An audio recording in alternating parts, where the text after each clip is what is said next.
Welcome. Welcome to this moment. Welcome to this place. This place. I had a couple of very difficult patients last week, coming back from a beautiful trip to the south of France, and my entry point was they were two people that had the same DSM. They were help-rejecting complainers. There's probably somebody in your family or your past that you've tried to help, but all they can do is offer you complaints back. It's interesting. It's very compelling challenge for someone who wants to help, right? It becomes that drama triangle: the people that refuse help but are asking for it, and the people that want to give help but reject it out of hand. It's curious because these people have learned to complain as a way to get care. And they may fear that getting a solution to their problem would end their support. They'd have to figure out another problem to complain about in order to keep that support happening. And it's kind of like a cat who complains they want to go outside, but then you open the door, they refuse to go. People that know a cat know about this issue. And so I started wrestling with this. How, as a caregiver, a hospice chaplain, do I support people like that? Because under conditions of great need and stress, people who are afraid of compassion, which is what it is, can reject people and get really paranoid and malicious about those people that dare to try to help them. And it's all part of that same complex. And you know, the usual suspects are good self-care, right? Good self-care and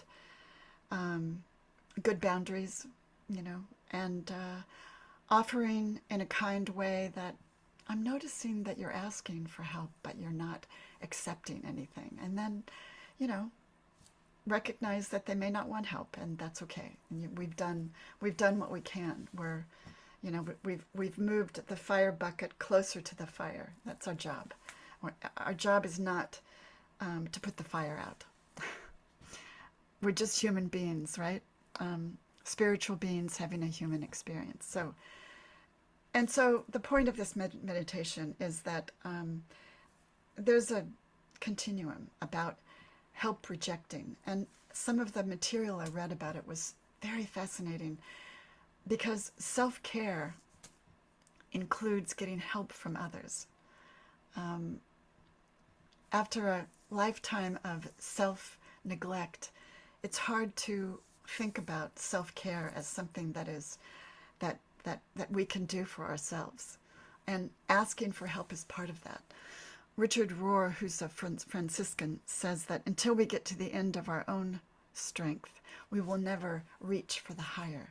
And that's what we're going to do today. We're going to lift that up and be awake to the fact that we deserve, we have a bank account of grace.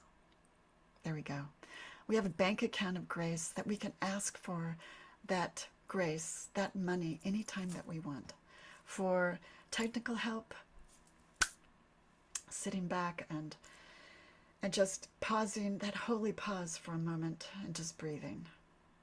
And maybe something different will occur to you. Maybe that little voice will say, hey, restart the computer. You know, you never know. But to be open to it. All right. So let's take a breath. We're going to begin. Let's take a breath. Let's breathe in gratitude through the heart. Breathe in. Hold it. Let it light you up from the inside. That is its power. And exhale. One more time. Breathe in gratitude through the heart. Whatever came to your mind said the word gratitude, breathe that in. Breathe in. Allow it to open you up. And exhale fully. Whatever you need is right here at hand. Today, we're consciously going to drop down from our busy head, trying to figure things out, to the peacefulness of presence in our heart space. Some people say that's the longest 18 inches we will ever walk, from our head to our hearts. Let's drop down.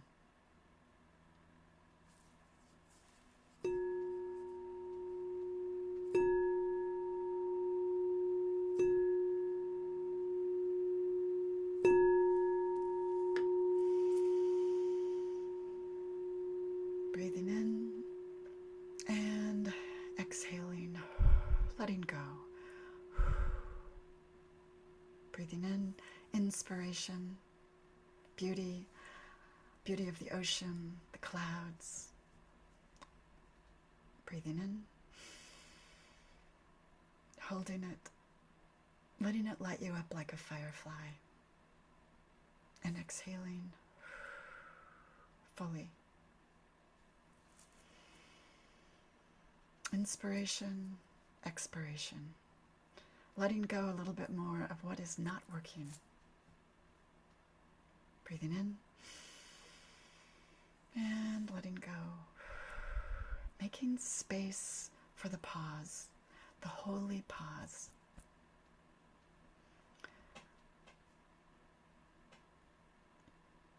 Let's just be.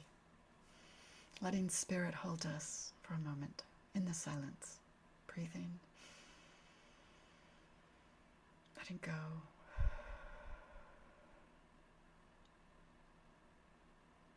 Allowing ourselves to be held in grace.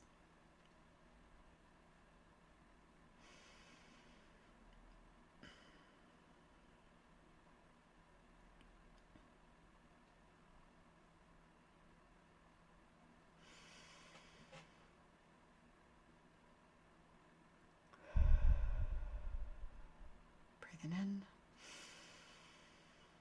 Staying centered and just letting go. A little bit more. Open up.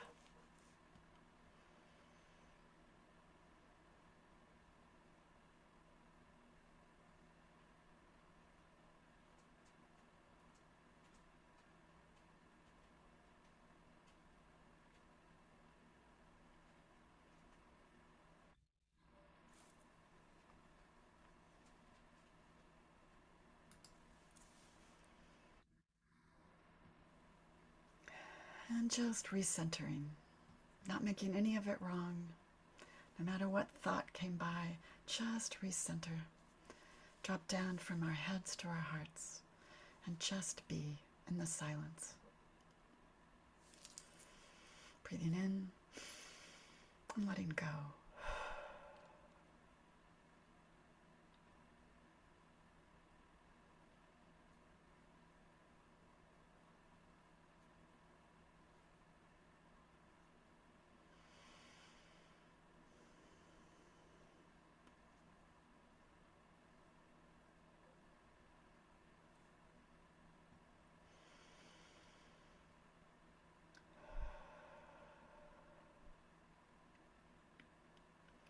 Dropping down to our heart space, where grace, that bank account of grace, is available. Forgiveness,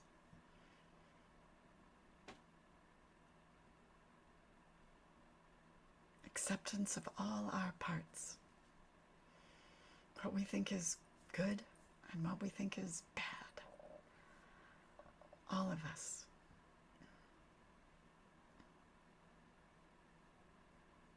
Gather yourself back to center. Just be.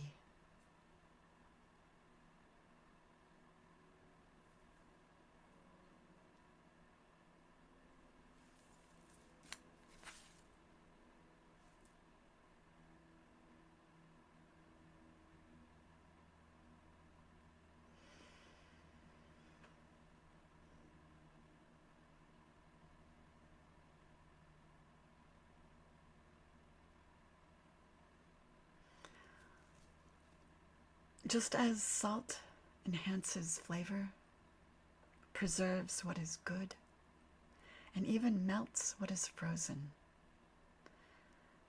the grace we share has the power to forge connection, transform conflict, and nurture love and compassion. Daily word yesterday.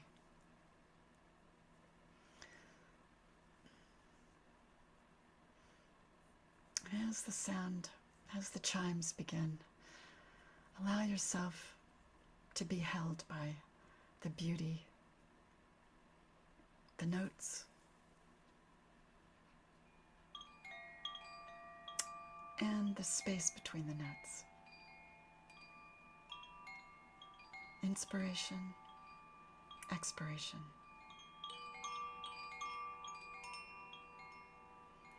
Drop down. Open up and receive help, whatever you need. It's right there.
Breathing, feeling the peace of the higher and the deeper, beyond what is happening out in the world, but claiming what is peaceful right here and right now. Perhaps in spite of what is happening out there. But when we claim peace, we have enough in order to bless from the overflow. We have enough in order to perhaps be the change in the world, just in this moment. We never know how big, what big or small results, what big or small ripples might be, might happen in the world from a smile, from a small act of compassion for ourselves or for others. We remember this place where we know that we are the gardeners of our lives, and how we are, who we choose to ask for help, and whether we leave grace. Never ask for grace. It's always there, waiting and available. Let's ask. Life is better. Thank you so much for joining me today.